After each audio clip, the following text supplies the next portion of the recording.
Pour ce troisième prime de Masked Singer, diffusé ce vendredi 28 avril, TF1 a vu débarquer la première star internationale de la saison. Un autre personnage a été démasqué ce soir, le Phénix. Découvrez qui se cachait sous ce costume chatoyant. Adieu aux vaches, cochons, couvées. Place au husky, à la biche, au chameau ou encore à l'alien. Et oui, vous l'aurez compris, Masked Singer est de retour sur TF1 avec des personnages encore plus dingues. Et cette semaine, Camille Combal et son quatuor d'enquêteurs Kev Adams, Jeff Panaclock et les petites nouvelles Élodie Frégé et Michel Bernier ont vu la compétition monter d'un cran. Le troisième numéro du show costumé a en effet accueilli la première star internationale de la saison sous le costume rayonnant du soleil. Mais il a aussi vu l'élimination d'un personnage tout aussi flamboyant. Masked Singer 5, le Phénix est la troisième personnalité démasquée. Pour rappel, cette année, 18 personnalités se cachent dans les costumes de 17 personnages.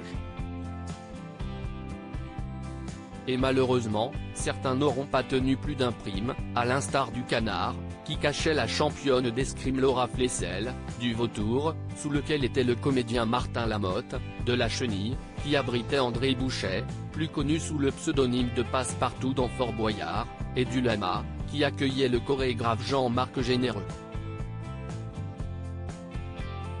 Pour cette troisième soirée, les fidèles du programme ont d'abord découvert la première star internationale sous le costume du soleil.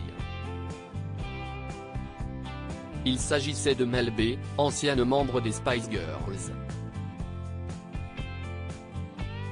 Un autre personnage a fait ses adieux à l'émission. En ballottage face au chameau, à la méduse et la hyène, si est finalement le Phénix qui n'a pas su sauver sa peau.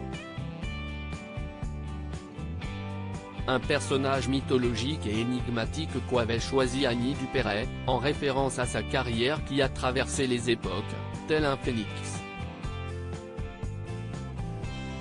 Masked Singer, quels indices permettaient de reconnaître le Phénix? Outre la référence à la longévité de sa carrière à travers son costume, il était possible d'identifier Annie Dupéret sous les plumes du Phénix. Lors de la première soirée, on a ainsi appris qu'elle a pris la plume et que de nombreux lecteurs ont tourné les pages de sa vie.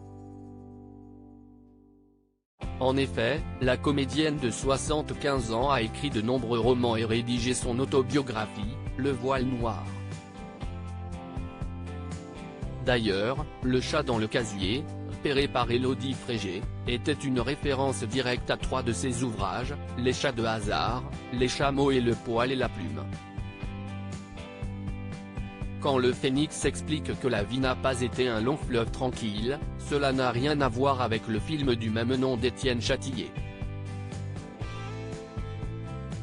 Il s'agit en fait d'un hommage à celui qui a longtemps été son compagnon, l'acteur et réalisateur Bernard Giraudot, à qui l'on doit le film Les Caprices d'un fleuve, sorti en 1996. Si est aussi le père de ses 2 enfants Gaël et Sarah. Cette dernière figurait également parmi les indices à travers les secrets défense, qui faisait écho à son rôle d'agent secret dans la série Le Bureau des légendes. L'Oscar aperçu dans les magnétos ne faisait pas écho à la statuette américaine, mais à la pièce Oscar et la Dame Rose d'Éric Emmanuel Schmitt, où elle tenait le rôle de Mamie Rose. Enfin, plusieurs références à la filmographie de la comédienne ont été glissées, Al Pacino, à qui elle a donné la réplique dans le film Bobby Deerfield de Sidney Pollack en 1977, ou encore L'éléphant pour le cultissime Un éléphant, ça trompe énormément d'Yves Robert, sorti en 1976. Masked Singer, TF1 à lire aussi Masked Singer, qui se cache dans tous les costumes de cette saison 5. Découvrez les indices et nos pronostics.